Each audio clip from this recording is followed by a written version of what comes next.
Welcome to The Derivative by RCM Alternatives. Send it.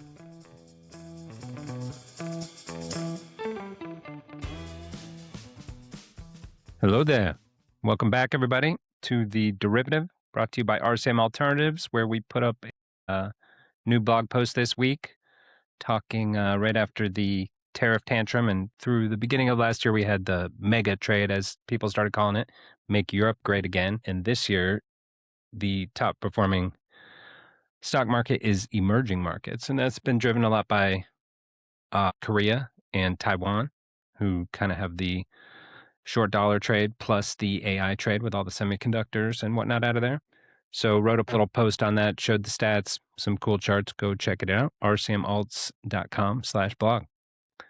On to this episode. We've been having a good season so far, baseball-wise, here in Chicago. It's been fun. Cubs have won like 13 in a row at Wrigley here, which is just down the street from my house. So kind of was catching the fever and wanted to talk some baseball. So I met Scott Karl a little over a year ago out at a conference, and turns out he was a major league pitcher for a few different teams, predominantly with the Brewers for a long time. So he came on to talk baseball, and now he's a wealth advisor. So kind of wanted to ask him, do the pros really lose all their money? So that's it. I'm going to have a good talk with Scott. Send it.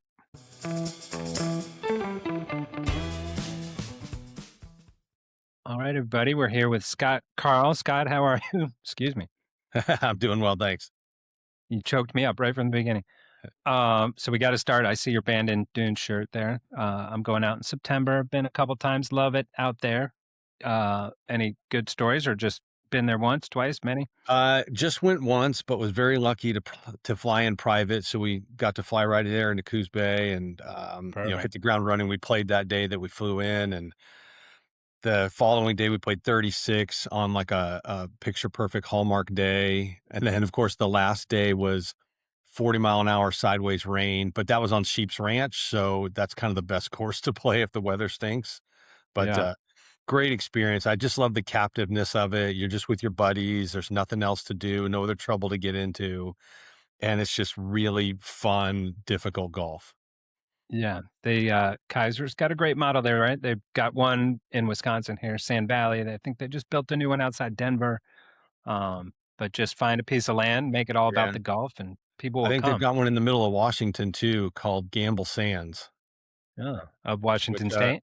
Yeah, Washington State. A buddy of mine's been to it. He really raves about it. In fact, I had a reservation for Sand Valley this year, which was coming up in 3 weeks, and I had to give it away because too many things popped up on the calendar. So I had a client who is from Wisconsin and a big golfer, and so I was like, "You just take over my reservation." So he's going in 3 weeks. I'm very, very jealous. Well, now that we're doing the podcast together, next time that I need to be your first call. I can jump right up there from Chicago here. Will do. Let me write that down. Yeah, done.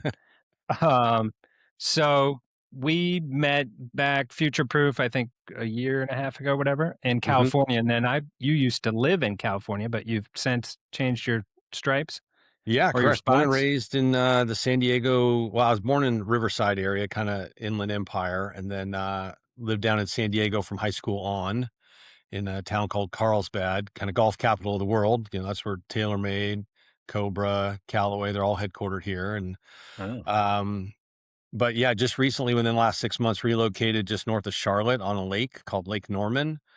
Lots of different reasons for making the relocation, but truly enjoying it, and joined a golf course out there, Trump National. It's kicking my rear end, but golf always seems to do that. But just enjoying the relocation. But I actually am I'm back in Carlsbad right now at the moment. I'm here for a conference, and then, like I said, my daughter's graduating from USC here later this week, so we're gonna celebrate that.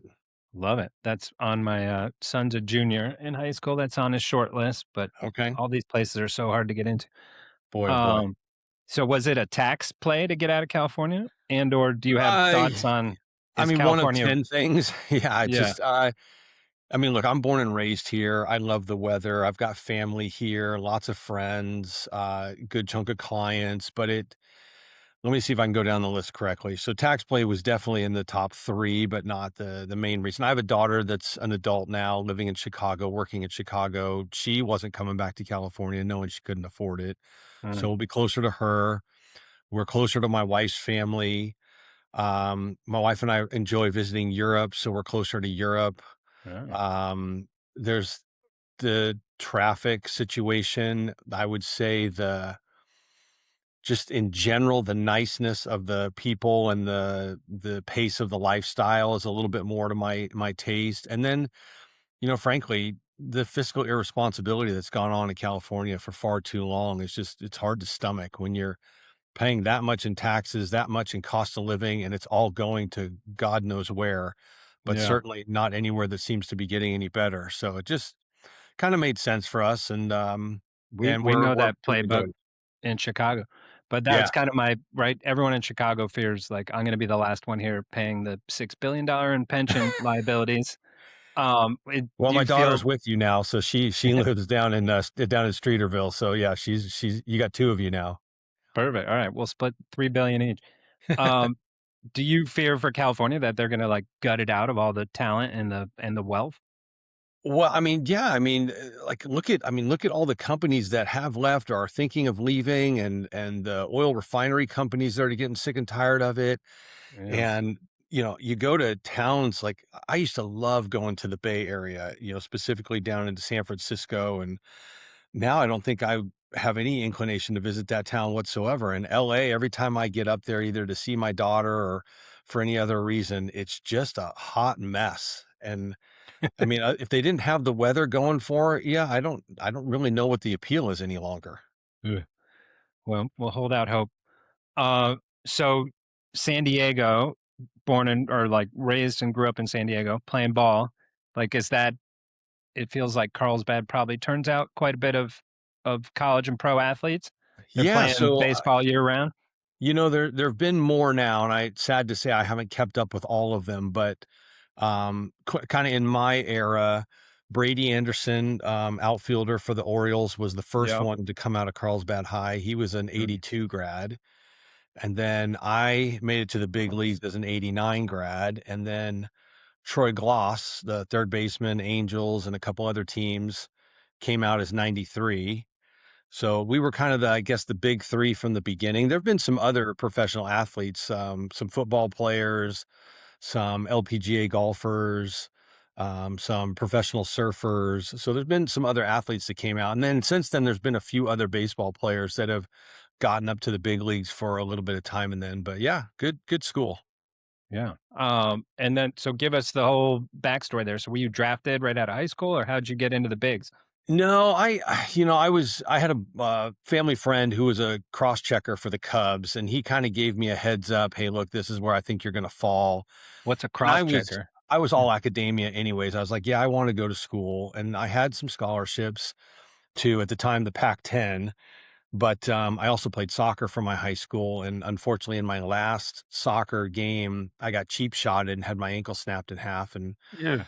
so lost all the scholarships. And then by the time I got back out on the baseball field, we happened to be playing a rival high school, and one of the coaches there was a former University of Hawaii baseball alumni. So he called the coaching staff over there and said, "Hey, you got to sign this kid. He's been really good. He had an injury, but he's back. He kicked our rear end today. You got to do it."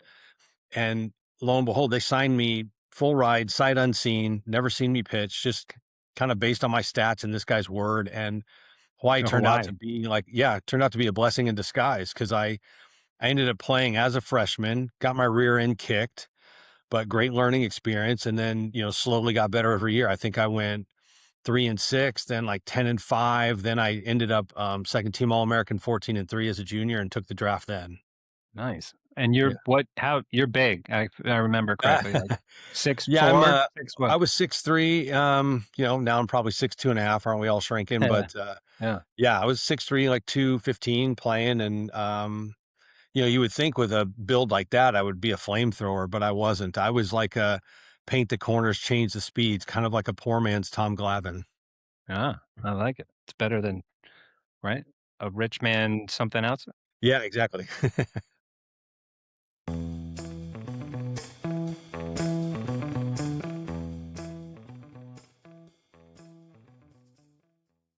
So then you're at Hawaii, you get drafted your junior year, so you went straight in? Yep, left, went to rookie ball. Actually negotiated in that like, hey, if I never make the big leagues, you guys got to pay for the scholarship I gave up. So they Oh, did really? that. Went to rookie ball, killed it that year. Went back for a semester, then went on, skipped over 2 single A teams, went to AA. Got pitcher of the year there, but that season lasted too long. I couldn't get back for classes.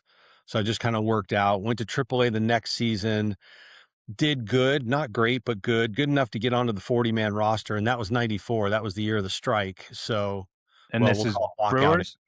Yeah, this is all Brewers organization. Yeah. Yeah, yeah. And so I was locked out. So I couldn't go minor leagues. I couldn't go to big league camp. I was like 2 days away from getting a job at Dick's Sporting Goods. And then the strike ended. And so I got to go to big league camp, and I won't bore you with all the details, but I made it on the opening day roster at the very last second. Nice. Yeah. And we're mainly throughout your career, we're starter or rotation guy? I'd always been a starter, but that year the only opening was in the pen. So I started, or actually got called out of the pen like 2 or 3 times. Then I got sent down. Then I got called back up for an emergency 2 times out of the pen. Then I got sent down. Then I got called back up like 10 days later. Some starting pitcher blew out his knee trying to field a bunt. And so I came up to take his spot, and then I stayed ever since.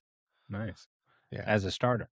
Yeah, I was predominantly a starter all throughout my whole career. And then, after that 95 season, so like 4 years in a row, 96 to 99, I averaged like 32 starts, 190 something innings, 10 wins. So like I was pretty steady Eddie, not like the ace of the staff by any means, but just somebody you could kind of count on to run out there every 5 days.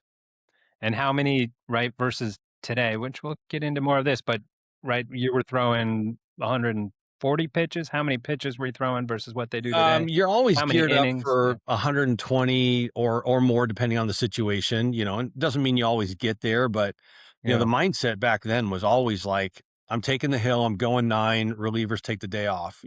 Obviously I only had 4 complete games in my big league career, so it didn't happen too Yeah. often, but you're definitely, your goal was to get to at least the 6 inning mark, because they had this stat. I don't even know if it still exists today, but it was kind of called this quality start that you would Yeah. use for like I think they arbitration still and all got that. that. Yeah. Yeah. So six innings with 3 earnings or less. So that to me, like that was the bare minimum.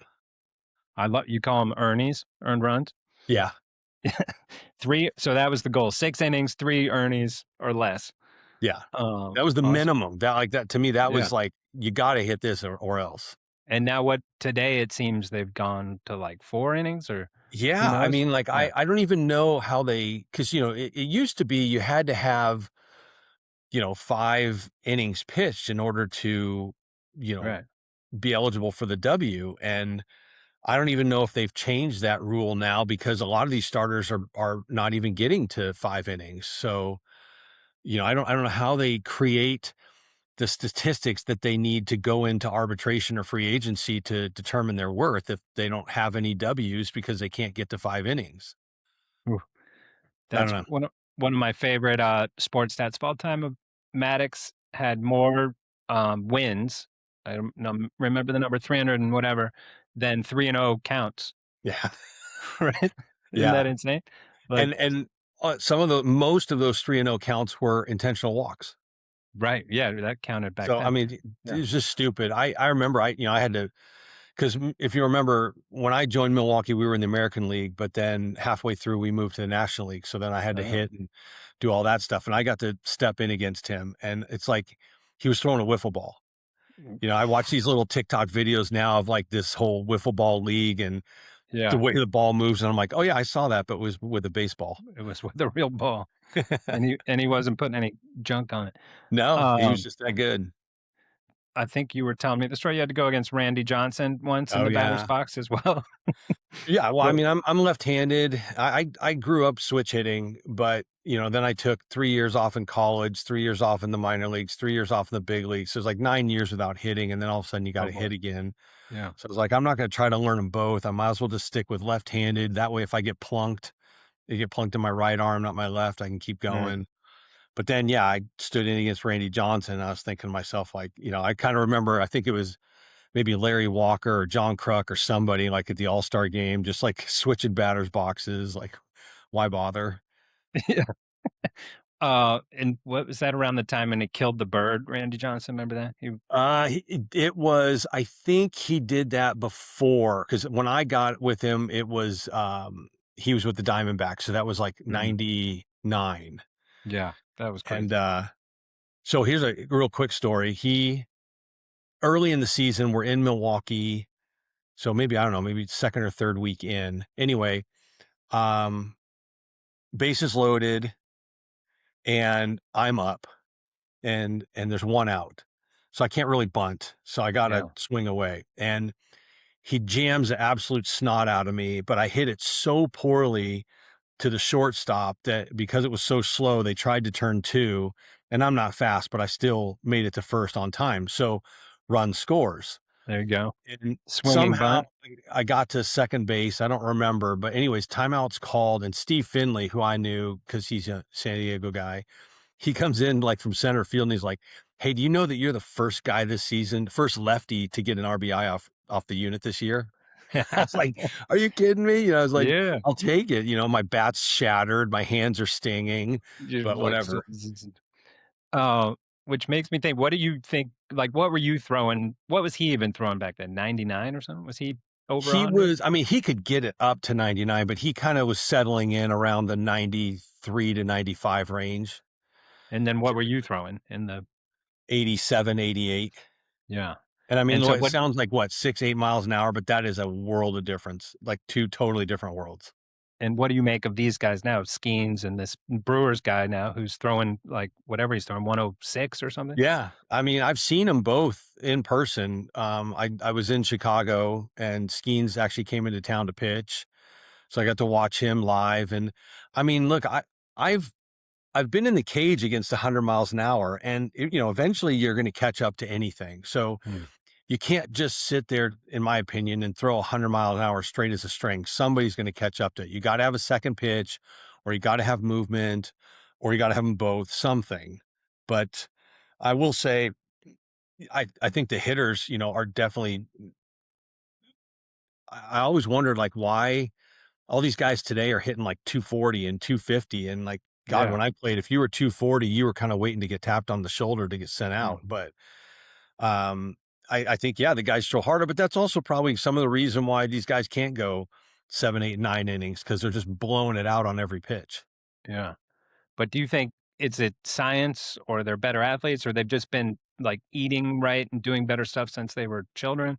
I Like how think did it's the, I think it's that last category. I mean, there's a little bit to the others too, but I think they've just been, so a lot of these guys have full on trainers. They've got nutritionists. They've been, they're playing year round. I mean, I didn't lift a weight until I got into like my senior year of high school. These guys are doing all kinds of stuff from the get go. yeah, So band work at 10? yeah.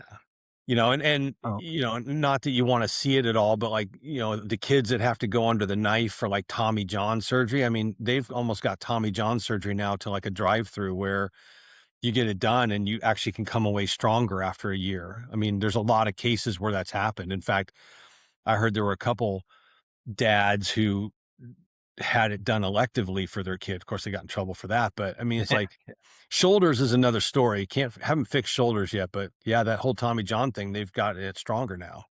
right, and that seems weird to me that that's not steroids or you can't do, but you can like surgically make your arm Yeah. better. Yeah, Like, I don't know. I mean, it's the flavor of the day, I suppose. Like, and what if you like put some carbon fiber in there? Like, what's the yeah, line that you yeah, can't that's cross? next. There'll be some like AI tool in there eventually. Exactly. You were saying you were painting the corners and whatnot. What's your thoughts on this? We have this year the automated system. Would you have loved it or hated it? Well, I would have hated it because so like when I played, the strike zone was rectangular, but it was kind of more on its side like this. Hmm. So you used to get like, this much extra on the sides, but you never got anything above the belt. So, you only had this kind of window up and Yeah. down, but you had a little bit more this way. And you could get more depending on the umpire, depending on your consistency. And you just kind of knew it. Like you knew who the umpires were with big zones, small zones.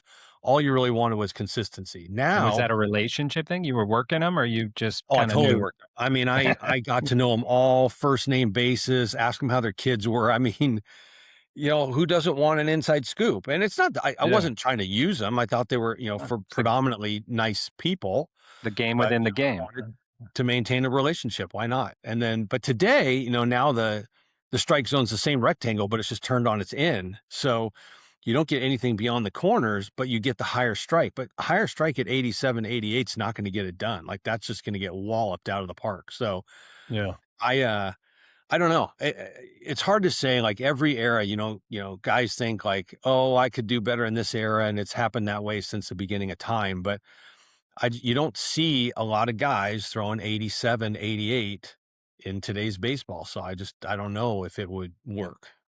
Yeah.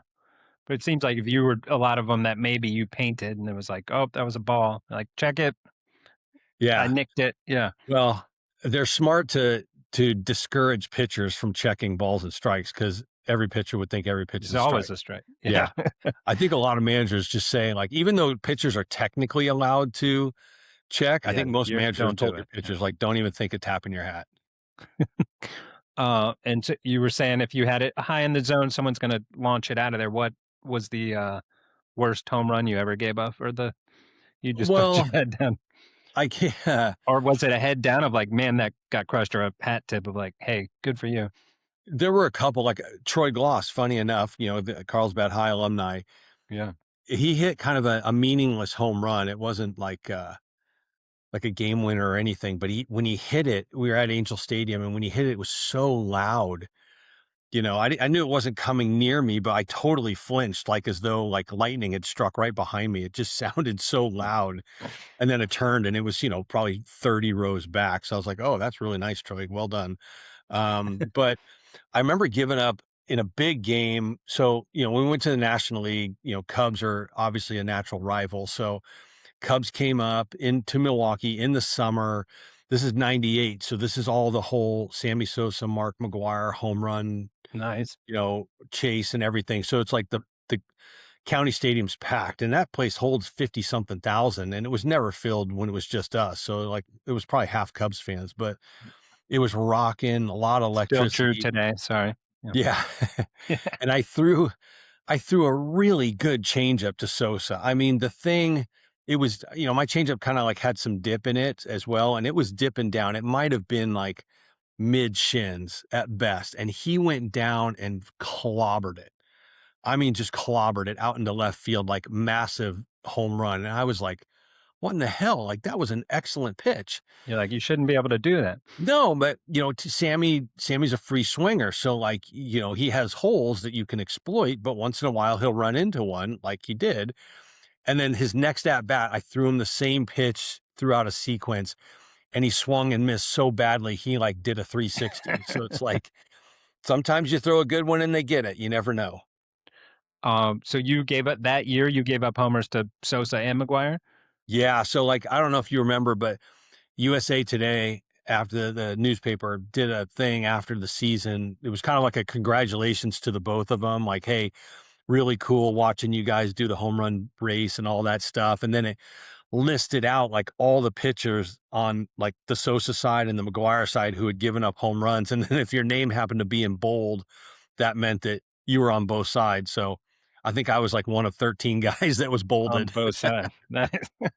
Hey, you're in the paper in bold. I Yeah. love it.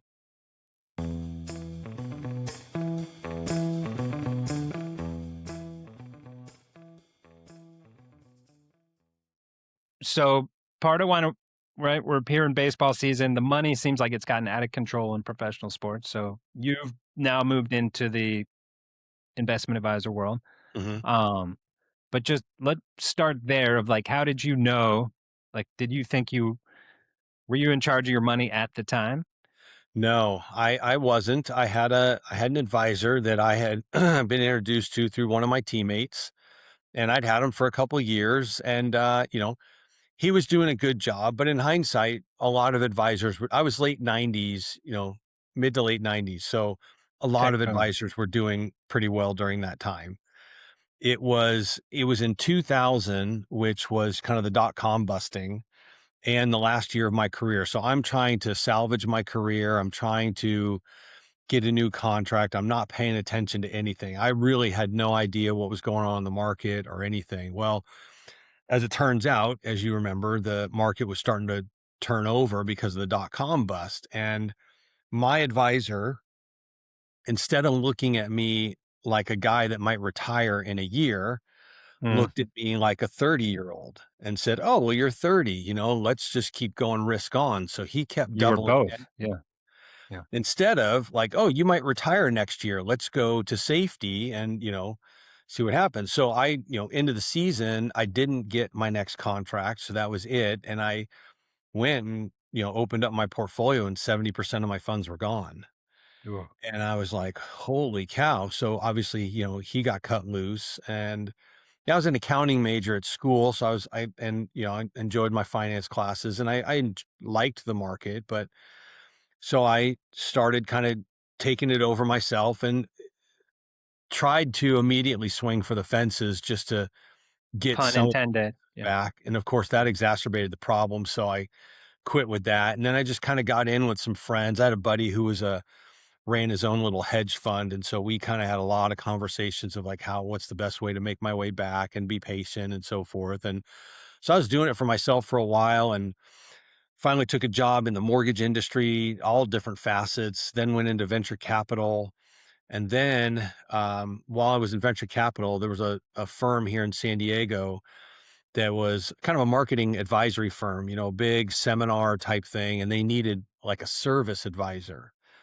So they were going to can one of their advisors and they interviewed me to take over that book of business. And so I was like, yeah, I want to be an advisory. I just didn't want to hunt and gather a ton. So took over that book, serviced it, did really well, grew it up, ended up leaving that company after 4 years. And I've been independent for like the last 12, but that's kind of how I got into the Yeah. route. Love it. So when right, well, let's just ask, is it myth or truth that most of these pro athletes blow through their money? Well, it's And both.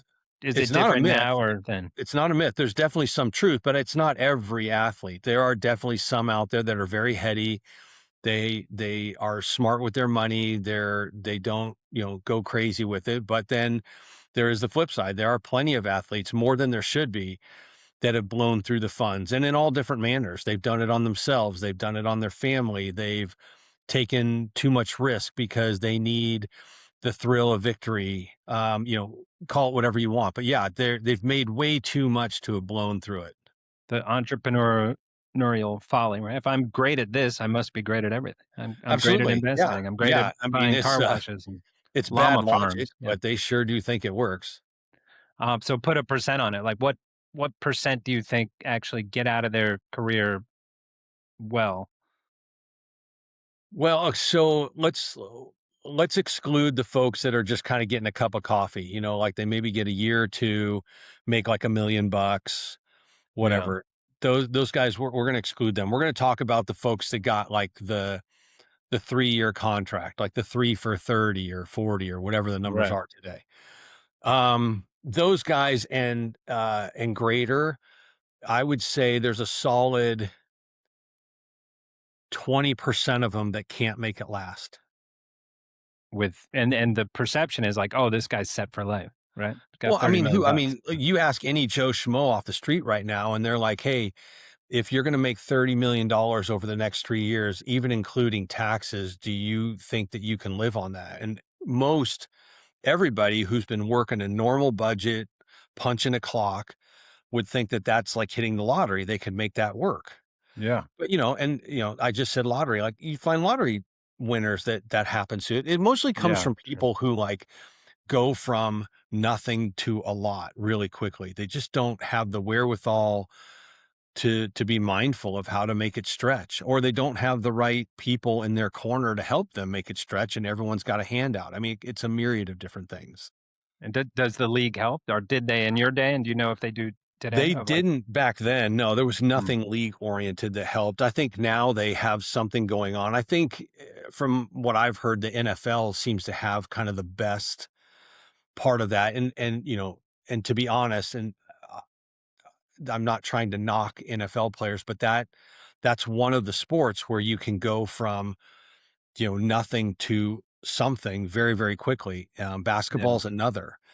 Like I found that baseball and hockey tend to have a little bit better, financial acuity just simply because there's the minor leagues. I mean, like I Mm. made $850 in rookie ball. So I was eating McDonald's, living with 4 guys just to make A it through. week or a what? Month. A month? Come on. Yeah. Yeah. So, and then I Or I they're went to just like, "Hey, double if A. you want your chance of making the show, here you go." Yeah, Yeah. that's what it is. I mean, you're chasing this pot of gold at the end of the rainbow, but the whole journey there is like, eating fast food and living with 3 or 4 guys, and that's just what it was. So, like, you understand the value of the dollar and how to budget yourself because you don't have a lot of it. And then even like my minimum salary when I made it to the big leagues was 109. And believe me, 109,000? yeah. And I was, I'm 23 years old, so that's a ton of money, but it's not like it is today. And, Yeah. so I still, I think after that first year, I came home and lived with my parents for like a month before I bought a little condo of my own. So it's like I had a good sense, and maybe some of it was my college background and whatnot, but I had a good sense of like kind of how to manage the money. And I think more guys that have gone that route do. But like I said, football and basketball, you have the ability to go from college. Now you got NIL money, so they get a little bit more beforehand, but it used to be like you had nothing and then you got all this money dropped in your lap, and what do you do with it? Yeah. What, do you ever wake up in the middle of the night or just walking down the street and like, "Damn it, I wish I should have been in this age and I'd be making $30 million more?" Or is what it is? Well, again, it goes back to like, yeah, I'd love to be playing today because of the contracts that are being thrown out, but it's just like, would my 87, 88 paint the Mm, corners type of game survive today? I don't know. The answer might be no. So I'm yeah. just thankful I got in when I got in. I got the service time that I got. I made the money that I got and have worked its way back, and I've got my pension, so that's obviously very helpful. And so, and then just the memories that come from it. I met my wife through baseball. I got to hit, I got to pitch, I got to see most of the fields. I just, it's a great time I wouldn't have changed. The, so what would your advice for these younger players of like, well, I'll go back for a second. Like the NFL is interesting because you're starting to see players retire super early, right? The Bears just lost their center, all-star center from last year, who just was here 1 year. But you can also see that if they've taken care of the money Hmm. and there's plenty there, they'd be like, why am I bashing my brain and gonna die of CTE? Like, let me get out of the game. Did you right? Was that ever a thought in your era? Do you think baseball is different because there's not as much risk?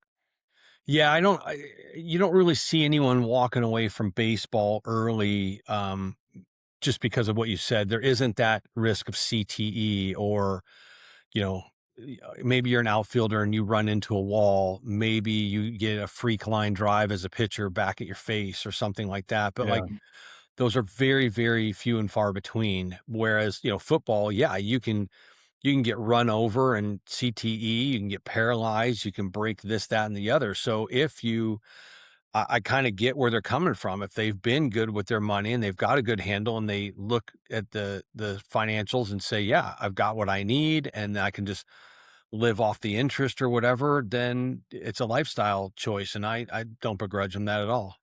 yeah. The fan in me does. Like, hey, get back here. Sure. We need you. Yeah, Yeah, no, I get that. That's, you don't expect a 26 or 27-year-old to be pulling the plug on your team when they're, an integral yeah. part of it.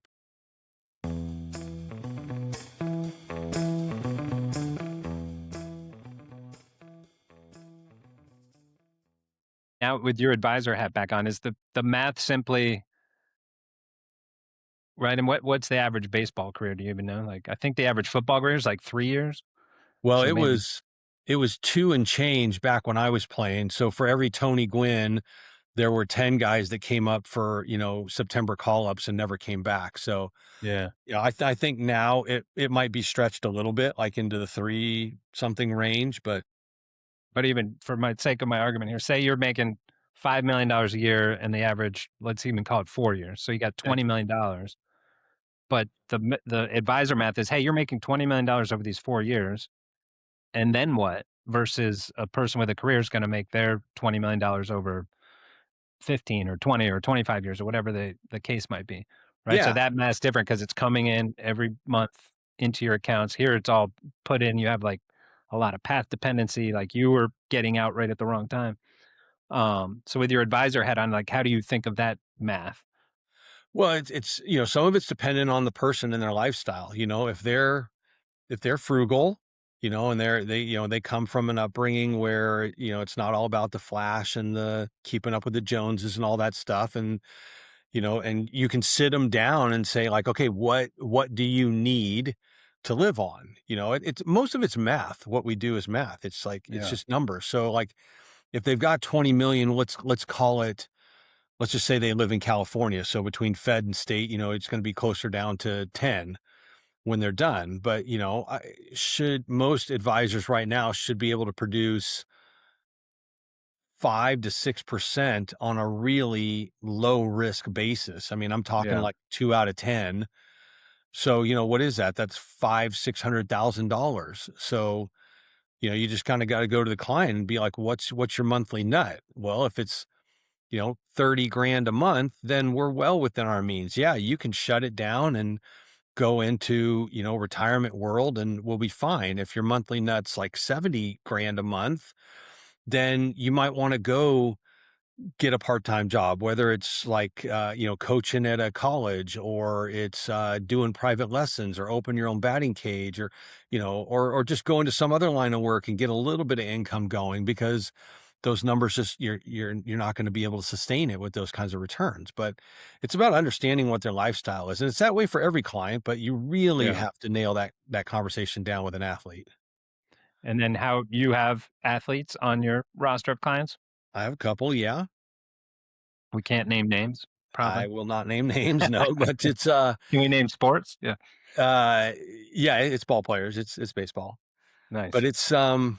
but they're more frugal oriented. So it makes my job a lot easier, and it makes their retirement a lot less stressful.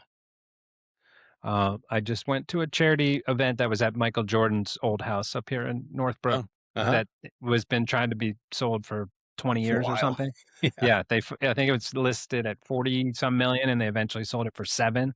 Yeah. But this guy who bought it's just kind of um trying to keep it the exact same, like a mini museum. But 2 things there. One, the weight room from Last Dance where he started lifting weights as like 4th year in the pros, right? That should answer the Jordan LeBron debate all time. He didn't even start lifting till he was in the pros. But 2, the nut on that was incredible. Yeah. Like this is I think it's a 30,000 square foot home, Oh, it's a something like that. compound. Yeah. Yeah, it's a compound.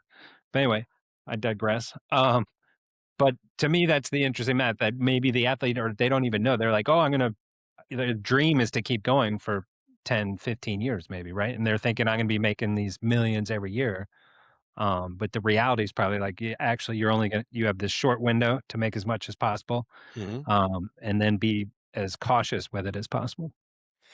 Yeah, I remember, like I said, in my last year, so I got a 3-year contract for years 4, 5, and 6. And, as I was coming up towards the end of year 6, my shoulder was starting to give out. So I was losing some velocity. I could still paint the corners. I could still make the ball move. Um, I was in great shape, but I just was kind of losing some velocity. So I was just trying to hang on and see if I could get that last contract, maybe be like a lefty out of the pen, a little lefty lefty setup kind of thing. Yeah. And, gosh, if I can just get like 2 more years, because at that time, the salaries were starting to go up. I probably could have got like two, 2 more years for like, I don't know, maybe 3 or 4 a year. Yeah. But even that would have been enough to put me over the top, Mm. because again, I didn't live very flashy. I still don't live very flashy. So I only needed like a certain number to make the lifestyle work, but that contract just never came. And then that on top of the losses that occurred from the advisor, I had to go back and get into the working world. So yeah, I'm one of the say 20%. 20% that kind of, lost it. Not, I won't say it was of my fault. I didn't like gamble it away or spend it away or any of that stuff, but I also didn't, I guess, watch closely enough to the advisor as he was doing his thing because I was so worried about trying to save my job. So, Yeah. shame on me. It's the cross I bear.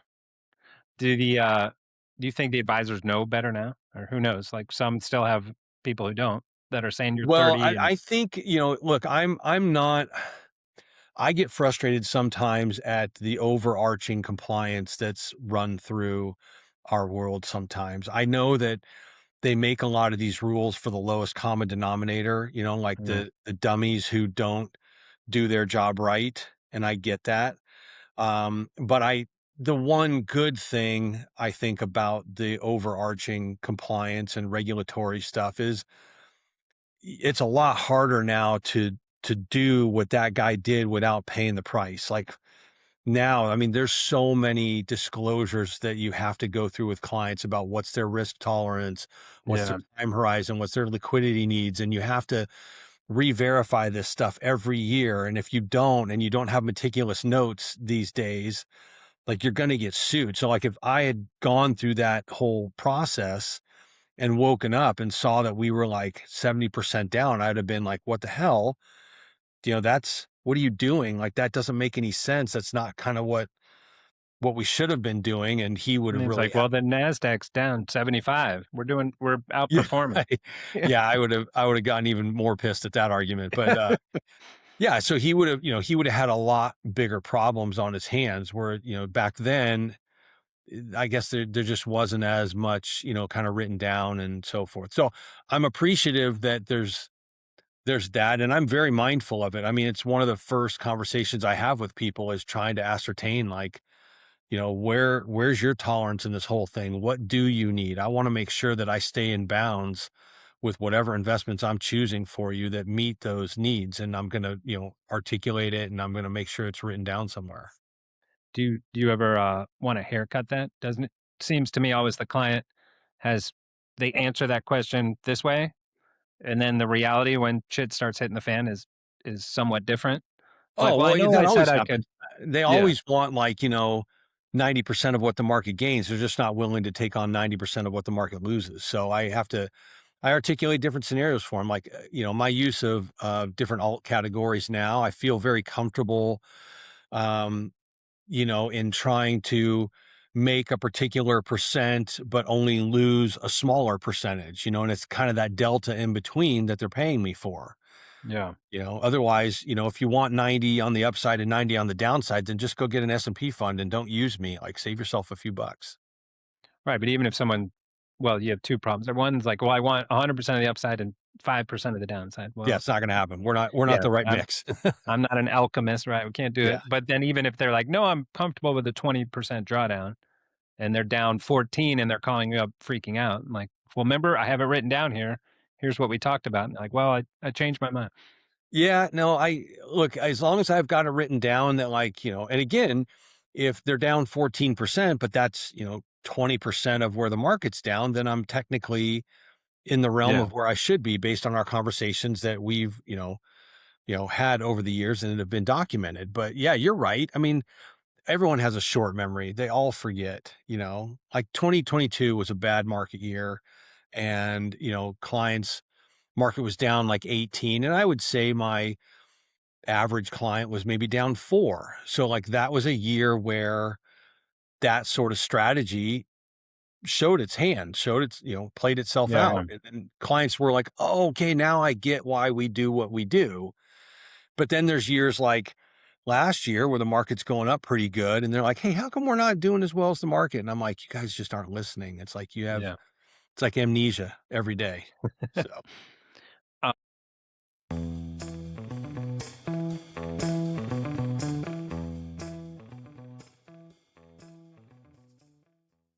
talk through some of those alts you're using. So, yeah, I think you mentioned buffered. It sounded like you were saying buffered, maybe without the yeah, I've name. got some on the liquid side, I've got buffered ETFs from a couple different families, tracking the S&P on different different downside buffers or different time Yeah. horizons. And then I also use a lot of structured notes that I custom builds that I do. Those are for a little bit longer in duration, more alpha to the upside. But the longer you do the duration, then the more, um, the better your terms are going to be on both alpha and protection. So I like to sprinkle some of those in. I've used some private credit funds that I like very much. I've got some private credit funds that I like very much. So yeah, I'm a big fan of, things that have a low beta to the market.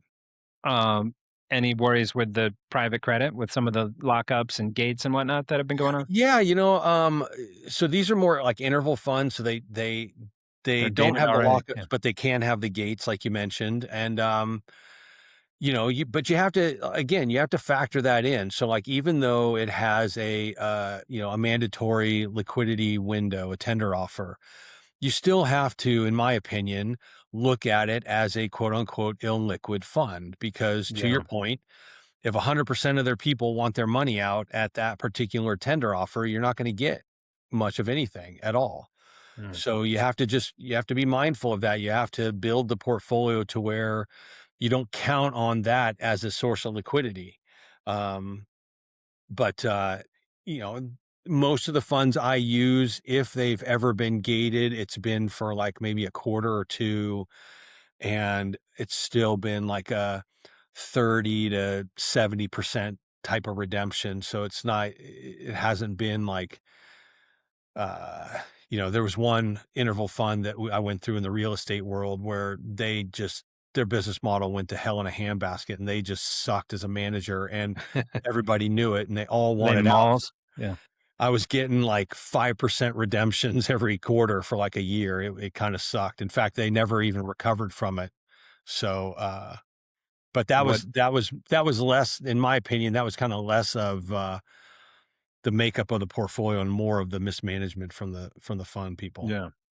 But so overall, you're not overly concerned with private credit? I mean, I think that, like with anything, there are good players and bad players within a particular space, and you have to look under the hood. You can't just look at a private credit fund and say like, oh, here's the returns. I'm in. Like I sit with a couple of the funds that I use are in Chicago headquartered. So when I get into Chicago to see my daughter or any other reason, I sit down with those guys and I start going through like, okay, break out, I want to know what's the default ratios, how many are impaired, um, what's your top 20 loans, what's the overall exposure to the portfolio, I just kind of, what's your average duration on these, I want to know all of these facts so that I can kind of determine, are you still looking for the same either CLOs or direct lendings in the same spaces, or are you venturing into new spaces that I'm not comfortable with? Like there was a direct lending kind of fund a while back, I want to say maybe 6 years ago, that I was using, that their model was great, but they ended up getting so much money in the door. They Mm. started lending into areas that were sort of outside their wheelhouse because they had too much cash they had to put to work. And, I and some of my colleagues were like, well, that's not what I signed up for. I don't like that. So we bailed out. And lo and behold, about 2 years later, they went basically belly up and started What? trying to Ponzi scheme their way out of it. So, Mm. so yeah, I'm very, very mindful of, I mean, I just don't look at the returns on paper. You got to look under the hood. You got to kind of know what's in there. And even then, I'm not going to know everything, but I wanna know as much as I can. So yeah, there's been some bad private credit out there. I think there was a lot of money thrown at a lot of things that maybe shouldn't have been. But I think that's gonna get exacerbated in the public credit market more than in the private side. Yeah. And it's almost like the structure helps in this case, right? Like the Yeah. gates are on purpose so everyone can't rush out and you don't see the loan through and Yeah, I mean, whatnot. that's where some people think liquidity is like a bad word, or illiquidity Yeah. is a bad word, but it's not. Like it saves a lot of people from selling at the wrong time and doing stupid things, whereas when there's just a gate there, just let the manager do his job and let him navigate through some turbulent waters. And how do you think so it sounds like you get very involved in the investment process, right? There's kind of two RIA models of, hey, I'm just your buddy that we go out to steak dinners and have golf games, and then someone else handles all the investments. versus like we're doing golf and stakes, but then I'm in charge of all your investments. You seem Yeah. like you're the second model. I'm definitely the latter. Yeah, I'm hands deep in it. I mean, I do a lot of conferring with colleagues like, "Hey, what are some of your best practices? What are some investments that you're using right now? Tell me why, tell me where they fit." I do a lot of collaboration, but at the end of the day, I'm the one that's picking them, again, based on all the data and criteria that I've ascertained from the client, and so it's very important for me to know kinda what these holdings are and what they're doing. I mean, I can't know everything. I don't have access to all the CFOs, but I try to be as informed as possible. Yeah, right. That seems like the hard, like maybe there's a scale limit or something. Like I can't have 7,000 line items in all these client portfolios and have all those meetings and get knee Oh, you're deep in right. all that stuff. Yeah, Yeah, you're right. No, I keep the menu. I would say, I've probably got 70 to 80 different types of holdings, whether that's ETF, mutual fund, interval fund, whatever, that I'm looking at on a daily basis. And once in a while, I'll go to a future proof or something like that, and I might try to hear of a new two or three that are out there because it's like the old GE model, cut the bottom yeah. 10% and replace them. So, I'm looking to do that, but I can't, to your point, I can't be looking at 7,000 things. So one thing I don't do a lot of is buy individual equities because I just don't have the time or the ability to do the research into an individual stock to the level that a client deserves. If they ask me about like, hey, should we get in an Nvidia or an Apple or an IBM or whatever, just pick any stock, Yeah. then I can look and I can give them a little bit of overview as to what I can see. But it's like I wouldn't make a recommendation to them either way. I'd just say, look, this is what I see about what you're asking. You make the call. So for most of my clients that want individual equities, that's coming in unsolicited. You missed the boat there, right? There's only really 7 equities that they need to know about. That's true. You could That's be true. like, I only need to "I know learned of seven. You're these right. 7." Yeah. Um, and then do you like I always bristle on the buffer notes. I don't know if everyone gets them Hmm. on the client side of right, like you're not gonna get the first 10% of loss, say, Hmm. but you're gonna get everything after that. Yeah. So do you think that your clients, well, it's a bad question because you're not gonna say no, but like they understand that dynamic and they're comfortable with that dynamic? Well, yeah, because you're using growth oriented money. It's not like you're taking money that should be earmarked for fixed income and putting it into a buffered ETF. That doesn't make any Yeah. sense. Mm. But if it's money that's earmarked, whatever your percentage is, 70, 30, 60, 40, pick a number, it doesn't matter. But if you're picking growth money that's earmarked to growth, then it shouldn't be a tough story to sell because if that was growth oriented money and it wasn't in a buffered ETF and the market's down 20, well, you're probably going to be down 20. But because you were in the buffered ETF, you're only down 10. So, Yeah. now we can either ride this out through the next, duration, whatever that duration is, or we can look at it from a perspective of like, oh, the market's down 20%, things are on sale. We can now try to get more alpha on the way up because we only lost half as much as we probably could have in a normal growth instrument. So, But yeah, then you're giving up some upside to capture that, right? if you stay in the buffered ETF, that's correct because you're going to have a cap because of the buffered style. But my point was like, well, if we now look and the market's down 20, but we're only down 10, we should be thankful that we've got an extra 10 that we didn't lose. Mm. Let's get out Put of it the to work. ETF. Yeah. Let's just go kind of more alpha hunting now because things are on sale.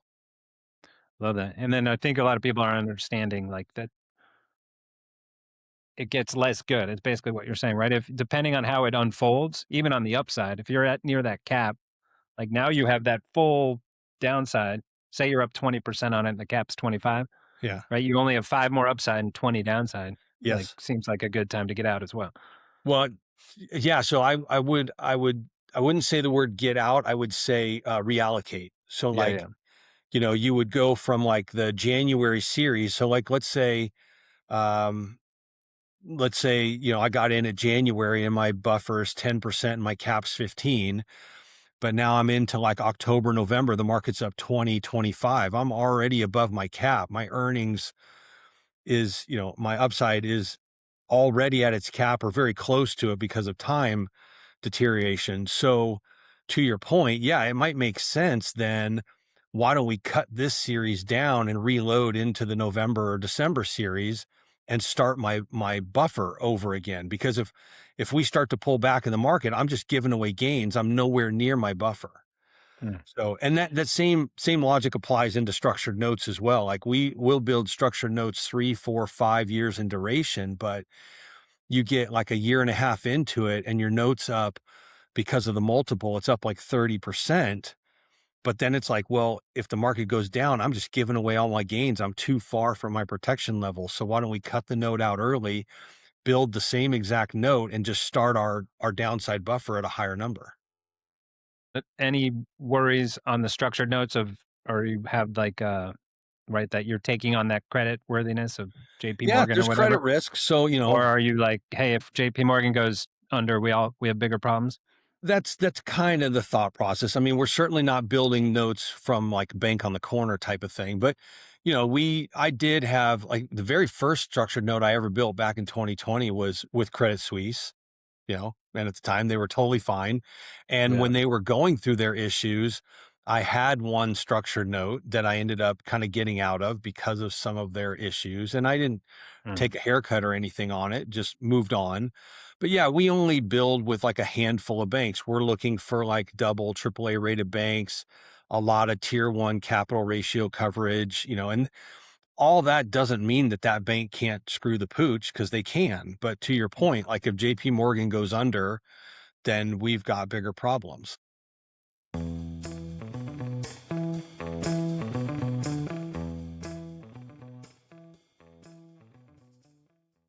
You are on a unique position in this podcast because you don't do much, if anything, in managed futures or tail hedging, right? The buffers Mhm. are sort of it, but tail's more way out of the money in case there's that 50, 60% down. So try and answer for me like how your clients view them, even if they know about them whatsoever, right? We're kind of drinking the Kool-Aid, everyone that comes on this podcast, but it'd be good to get the view from someone who's like, I know of them, but they're not really all that important to me, or I don't see the value and why. I don't know if there was a question I in there, but you I got the don't gist. I only know enough to be dangerous, so I'd hate to kinda, Yeah, yeah. expound on it too much because But I think that's the question of why aren't you interested in learning more about it to be more than oh, dangerous? it's not that I'm not interested. I guess I've just never, you and I don't think we sat down long enough to really go through the ins and outs of it. It's like I said, I've used, one fund, from the AQR family. But again, I've just used it as like another tool. I'll be the first to say I don't know as much about the inner workings or what's under the hood on that one as I might some of my other assets. But I will tell you immediately, like I'm interested in that area because again, it's an alt. It's not Yeah. your mainstay stock bond, 60s style portfolio. So I'm interested in any kind of arrows I can put in my quiver that are going to give me that level of diversification where I'm not just beholden to the ebbs and flows of the market on a daily basis. But you're saying your clients aren't calling you saying, "Hey, I'm interested in managed futures." Like, do they know one thing about it? No, no. In fact, Yeah. I would say in the last 3 years, I might have gotten one call on a managed future, but, the ones I get now are like, "Hey, what do you think of this crypto?" Or, "What do you think of, Yeah. this type of thing?" No, I haven't gotten many on the managed future side. My quick pitch to you would be the buffer and the structured notes. Those are your first responders. And I'm Mhm. borrowing this from Patrick Casely, who borrowed it from another guy that I'm forgetting his name. Um, those are first responders, right? The market has this thing. You're protecting that first 10%, blah, blah, blah. The managed futures, 2008, 2022, 01, back if you'd had 30% in your back when you retired, you would have been okay. Yeah, Um, they're the second responder. So a long, drawn out 2008 type sell off, they're going to kick gotcha. in because they go short equities, they go long bonds, they go long commodities, whatever's causing the issue. Um, so that'd be my quick pitch. They're the second responder. It's definitely something I'm gonna delve into a little bit more. Yeah. And then tail risk.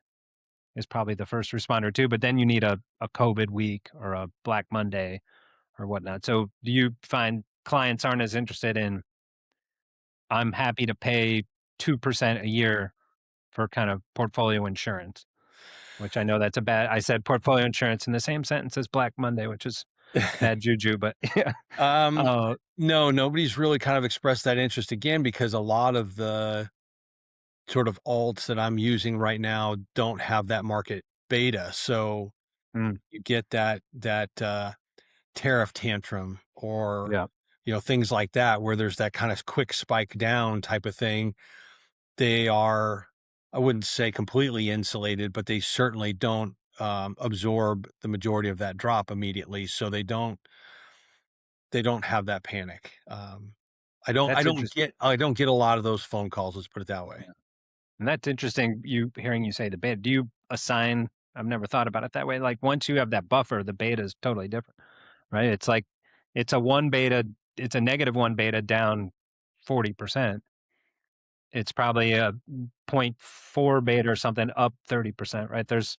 It's shifting, it's dynamic. So how do you think about that of assigning it for the at the portfolio level? Well, so I mostly think of the beta on the more private credit, private equity side. So like, how, like kind of what's my max upside capture, what's my downside capture, like does this Yeah, thing yeah. ebb and flow the way the market does? And so, on a buffered note or a structured note, it's going to have a less beta again because you have to factor in both buffers and caps.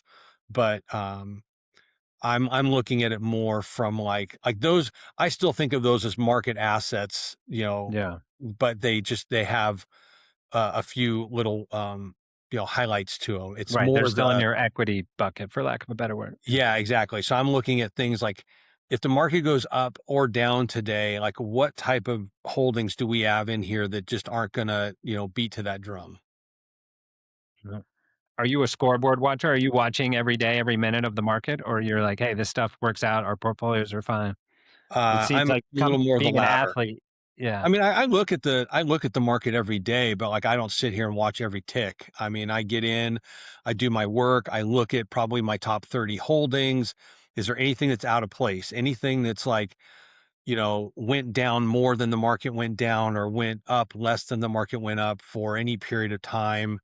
Do I need to run through them real quick, see what might be broken, make a few phone calls? But like, no, I'm not sitting here watching every tick trying to capture, upswings or anything like that. Right, but that hard for you because you were used to watching the scoreboard all day, every day. It's not because I learned over time that like Rome's not built in a day. It's Yeah.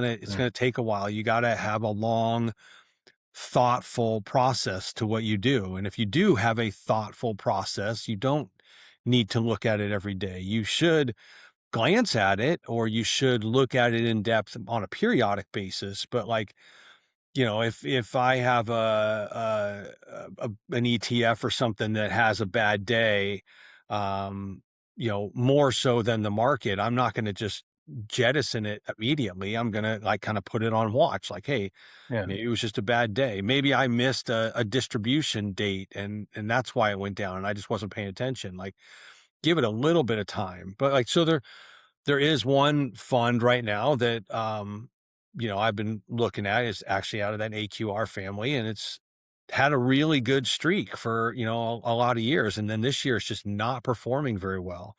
So it's kind of on watch for me. Like, did they change managers? Did they just have they been not been able to ride this up and down topsy turvy type of year that we've had already? They've just been on the wrong side of it each time. And so their philosophy, which worked for 4 years, is no longer working. Like that one's on watch for me, and so that one might get punted, but it's not a I'm not just immediately gonna throw it out just because it has a bad day or week. Right. It's a long season to bring it Exactly. back So to the yeah. that's your thing. That's 162 games, man. You gotta Yeah.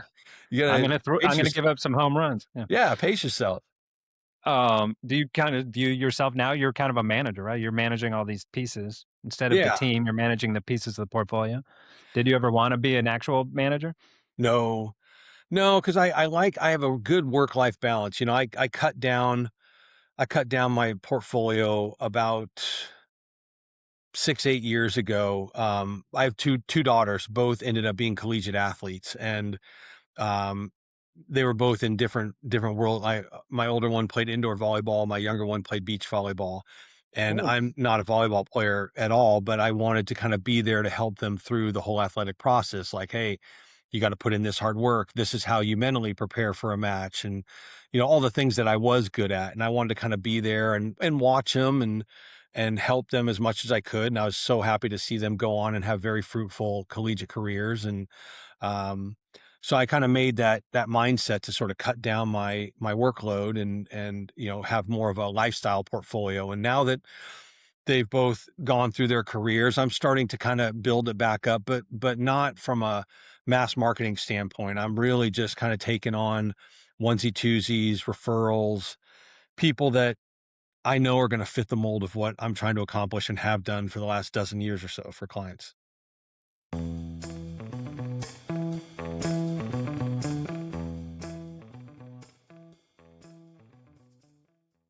so you touched on the kids' sports, which we didn't touch on. Were they just before NIL? Did they get a little bit? Is Yeah, there no, NIL in volleyball?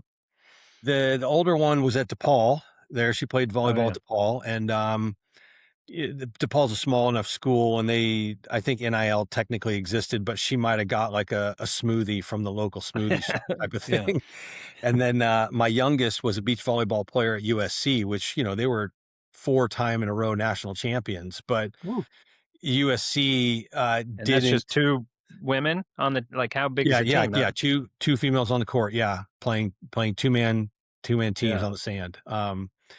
But USC was so hyper focused on their football program, they really didn't dole much out to other places. So again, she got a little bit here and there, but not to the degree that, like Texas, for example. Texas got a ton of money coming into their program. They have spent a lot of money on their women's in beach volleyball program. They build them a new facility.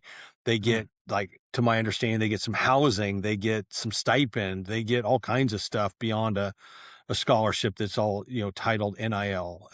So there's a program that's investing in other sports besides just football, whereas I kind of found USC to be very singular focused, unfortunately.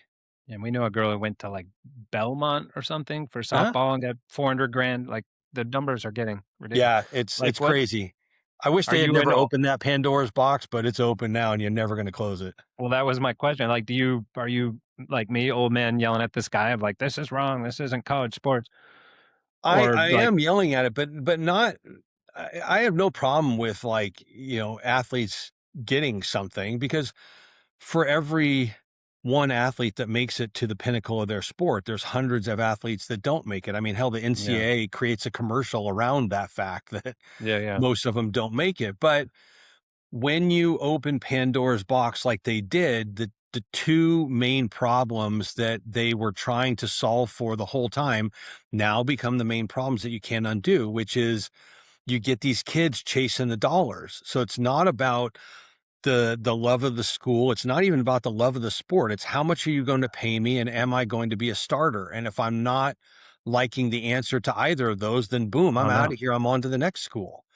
And so Which I don't understand exactly how that works. Because I was under the impression there's no contracts. They're just giving this money. But then someone's telling me, no, there's definitely contracts. there So are if they contracts, leave, absolutely, but yeah, you serve that contract out for that year and then you're gone. got It's it. not like multi-year deals. Yeah, they can't You force know, you to play. And there's no structure of like, whatever in the NFL of like you've been tagged and you have to do this. And it's funny, like, I've had this conversation ad nauseum with people, and we've, you know, sometimes sober, sometimes not sober, tried to come up with, like, a solution. And one of the ones I thought, I don't remember if I came up with it or somebody else did, so I won't take any credit for it, but I thought it was kind of interesting, which is like, when I was playing ball in college, the rules were very much in favor of the university. Like, if you tried to move schools, you had to sit out a year. Like, yeah, it was very, very penalizing. And now the needle swung the whole other way. Like, you can just bail on the school without them even knowing, and they get screwed.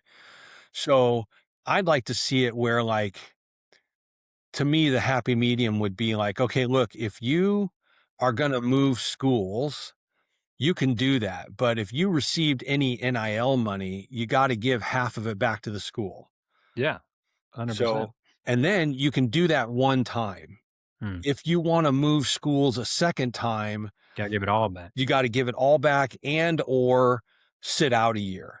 So it Yeah. gives those kids like the first year. Cause I mean, look, a lot of these kids don't know what they want out of a school, or they don't know as much about the coach or the city because they haven't done their homework, and they get there and they find that they're homesick, or they broke up with their boyfriend, or they're not getting the playing time that they thought. And maybe they should be at a different university. So I give them a one-time pass to move and try something else. But if you're just jumping ship because you're chasing a dollar, then I think that that's wrong on so many levels.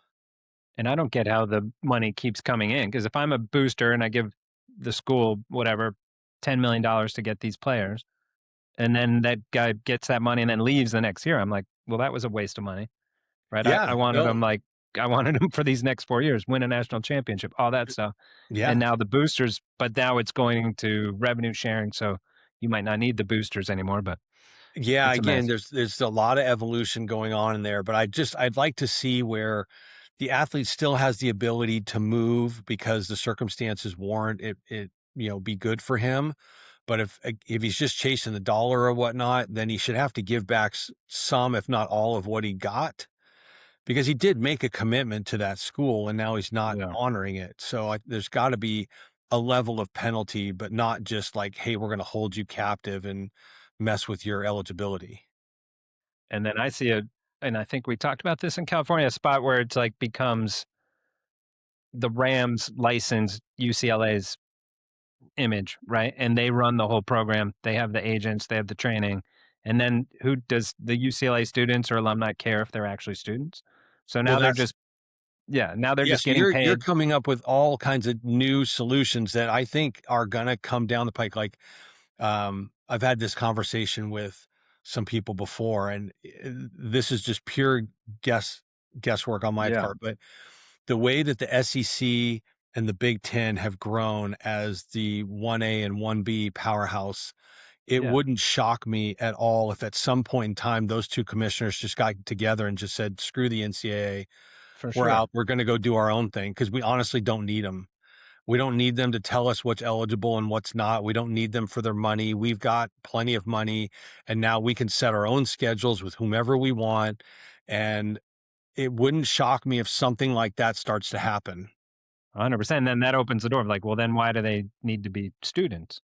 Yeah, right. And then why is there a 4-year limit and all that, Yeah. right? You could have So like the whole thing Riley becomes Leonard like getting a paid $10 million a year to play quarterback for Notre Dame for yeah, 10 years. Yeah. it becomes like a G League or a minor leagues or whatever now. It's just this proving ground to get up there, and do you need, because I mean, that's part of the shame of it is now the education's become an afterthought. The whole Yeah. scholarship education thing's become like that's just a means to an end. It's like not even important to a lot of these kids, and that's unfortunate. That's not the way it should be. And that brings it back to, okay, maybe you're making $5 million for these 3 years in college. Maybe you blow out your knee. Maybe, all those problems we identified before get accelerated into 18-year-old. Yeah, see what I mean Um, about Pandora's box? Like, look, we are deep in a rabbit hole right now. yeah. But right, are they getting financial advisors? Is the school helping them out with how do you manage this money? How do you I do mean, this? they should. I mean, Yeah. somebody should be in these kids' ears who are getting seven figures. Like there was and I'm sure it's true, but like my daughter who's at SC, she told me a story, and I got to believe it's true, that like Caleb Williams stuck around SC for an extra year because he was going to make more money through Yeah, for NIL sure. than he would have made in his rookie contract. Yeah, and he actually had a great podcast. I'll try and find it, put it in the notes, where he was talking about like I've been getting paid my whole life. He was Yeah. like, they put me up in a apartment in DC for his high school. He had a super cool condo in LA when he went to USC. So he's like, no, I'm not worried about being the number one pick and handling the money and the pressure. Like I've had it my Yeah. whole life. Way to bring in Caleb. He's our I'm all go about Bears. I'm all about your hometown there. Yeah.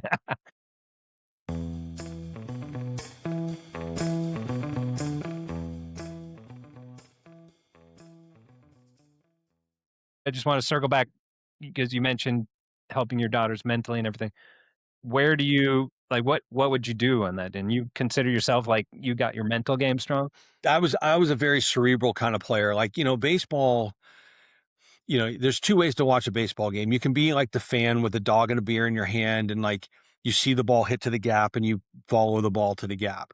Yeah, I'm yeah, yeah. watching it from the perspective of where did the outfield start? Who's going to get there first? Is it a double cut? What kind Mm, of route is the runner on first base taking? Where's the pitcher backing up? Like the 10 other things that are going on in the play because they all make a world of difference. And then, as a pitcher, especially a starting pitcher, you pitch one and you watch four. So there's a lot of times to watch like what kind, I'm going to be pitching tomorrow. So what kind of lead is this guy when he gets on first base? Is he going to uh, like, is he yeah. where he's standing? Like, okay, he's not stealing, but then he moved an extra step. Now he's stealing, like watching that stuff, like watching, who's So got bunt coverage. would you not do film, or would there be film also? Film was just kind of jumping in when I was playing. Yeah. Like we would get like some VHS tapes. How about that? Yeah. So, But that's cool. You get a 4-game series. You get live film basically if you're pitching live. yeah, yeah. Now you get everything's at your fingertips. So, but I was always studying that stuff. Like, where's the guy standing in the box? Like, is he Mhm. leaning out over the plate? Is he opening up early because he wants to pull the ball? Like, I just like studying because I wasn't a phenom. I wasn't Randy Johnson. I couldn't just stand there and blow it past everybody. I needed all the help I could get. So I'm like, why not help myself? Let's study these guys, find their weaknesses, find their tendencies, find which umpires were helpful, which umpires were hurtful, just all of it, and just try to use as much. And I'm not a big analytical guy per se. I don't like how that's kind of overtaken the game today, Yeah. but I did like having as much information on my side to help me make, good choices. And then what would you impart to your daughters? Well, kind of the same thing. Like, look, study your opponents. Like, and again, sometimes they had access to, previous matches with people, but mine was more like watch what they're doing in warmups. Like, are they talking to each other? Maybe they're pissed off at each other and they're not like communicating very well.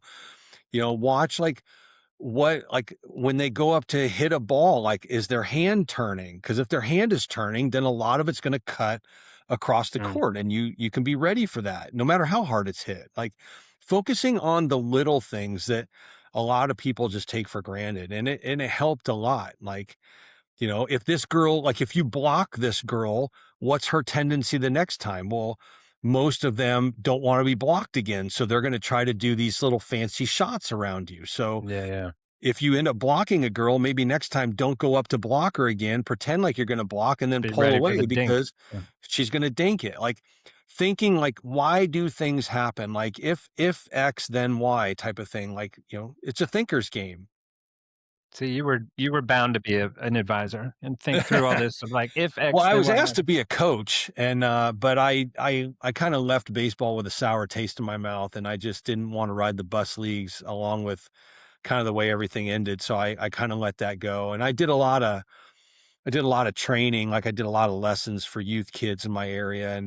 Cause again, I like to pick up on the small stuff and I hopefully imparted some wisdom on some of them. One kid, ended up, getting to the big leagues for a cup of coffee. So that was kind of cool. But Nice. I like looking at the small little nuances. Yeah. And you're right. It does work very well in the financial world. You think youth sports is in a good place or bad place? Ignoring the NIL even earlier than that of the like right, my son went through travel baseball, my daughter's in travel softball, and it's like, you're gonna be pitcher only at 13 Yeah. and all this stuff. And I'm I like, "What I what are don't we like talking? that. What are I we I doing?" don't like this hyper focused singular sport type of stuff. I mean, most of our era grew up playing multiple sports. Yeah. I certainly don't like a lot of the parent mentality that goes into that world. I mean, I went through the whole volleyball club world for multiple years and I always tried to like sit in the back and, just people watch. But yeah, you can get some fanatical people and then that trickles down right into the kid, the athlete, and it's like setting a bad tone. So I think it's gotten a little crazy. I think everyone's trying to chase this whole dream of either getting a scholarship or getting to the pros of whatever they do and chasing almighty dollars. And it's like, I Yeah. don't know. It's not as good a place as I'd like it to be. I think I was last year out in Colorado for a softball tournament, and I overheard another team. We were in between games, and these moms are talking, and the one mom's like, "Oh, we don't save for college. This is our college savings, paying Mhm, for this travel ball, mhm. and then we'll get the NIL money and all that." And I was like, in Yeah, the financial world, my head's exploding, and I almost wanted to tap him on the shoulder and be like, "Hey, that's super unresponsible," but yeah, I let it go. But I'm like, that's kind of what this Pandora's box we're talking about. That's what's happening all the way down to single digits, 8, yeah. 9, 10-year-old. Yeah. But it is such a sad but true conversation that you overheard, and it goes on a lot of places. And the travel teams are all called like Pro Prospect, Elite Training, Oh, they're lapping it up. MLB this, right? The names are all branded to like, you're Oh, gonna yeah. be a pro. And then they'll give, "Oh, you little Johnny made this E team," right? He's not even A, B, C, like you're the fifth Yeah. team in Chicago, which isn't even good baseball. Sorry, all my No, baseball you're friends, but you're you're yeah, 100% right. Like, it's sad, but, like, the club owners, like, they are lapping it up. They are yeah, feeding that frenzy. it's crazy. And last bit, I need advice. So your daughters, are you done? They played their last games now? Yeah, so my oldest is, she's been out for a couple of years, and my youngest, she medically retired here in her senior year, so she didn't play. Uh, But yeah, she's gonna graduate college here, this week. so how do you my son actually this year stopped playing his baseball, retired. Um and so but I'm seeing the finish line, right? They're in high school, they're not going to play in college. So I'm seeing the finish line. It's making me a little sad of like, man, that's been such a part of our lives. So how'd you handle that? Yeah, I've had some withdrawal. There's no doubt about it. Yeah. I do miss it. We ended up watching the NCAA volleyball national championship down in Gulf Shores on TV this year, and USC was in it again, but they got bounced. So I'm still kind of watching bits and pieces of it, but yeah, it's tough not watching my kids anymore. It was a big part of our life. It was kind of how I shaped my practice and so forth. But I'm happy. At the end of the day, I was hoping that it would give them the characteristics that would take them further in life, like teamwork, hard work, dealing with pressure, all those character traits that I think are going to make them good individuals. So, yeah, I'm glad that they had the experiences that they did, met the people that they did, got the educations that they did. But just as importantly, I'm glad it kind of taught them some of those skill sets that will hopefully carry them into the next chapter.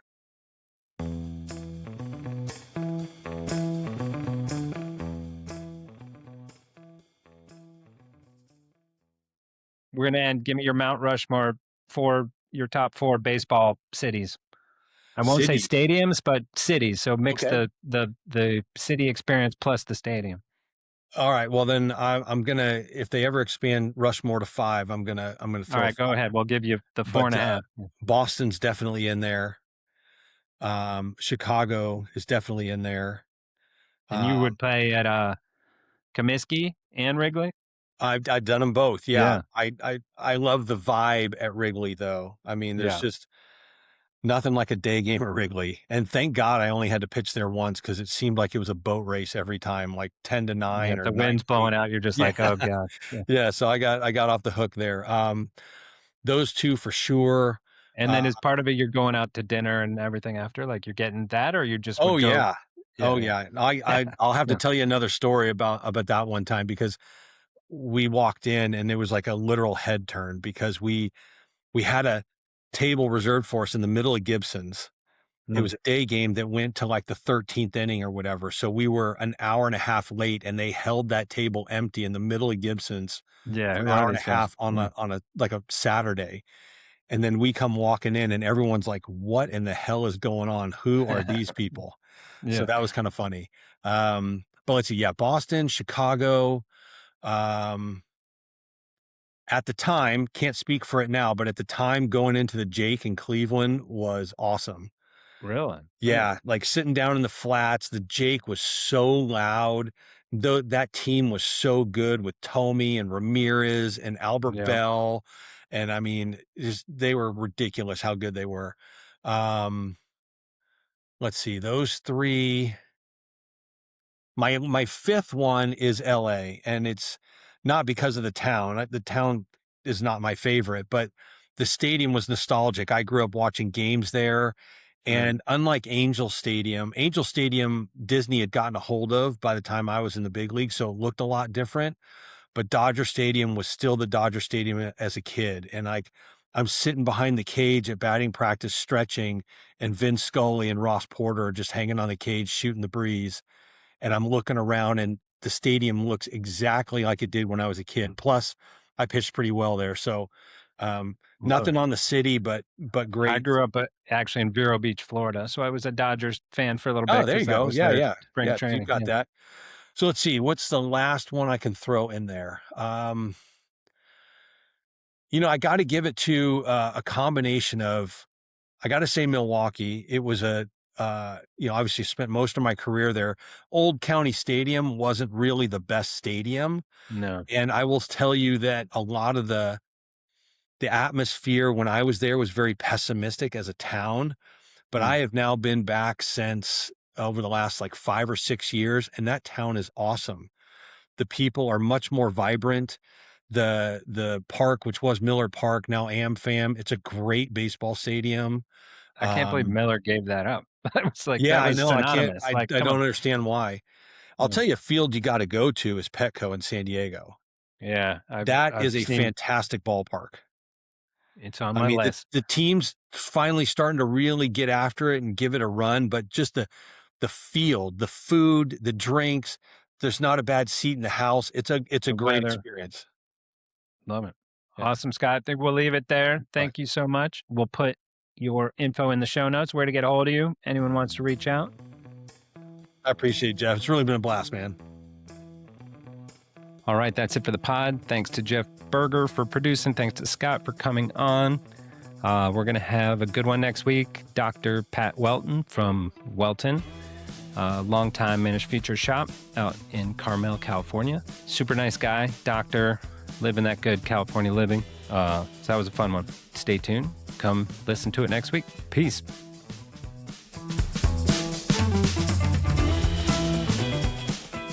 You've been listening to The Derivative. Links from this episode will be in the episode description of this channel. Follow us on Twitter at RCMAlts and visit our website to read our blog or subscribe to our newsletter at rcmalts.com. If you liked our show, introduce a friend and show them how to subscribe. And be sure to leave comments. We'd love to hear from you.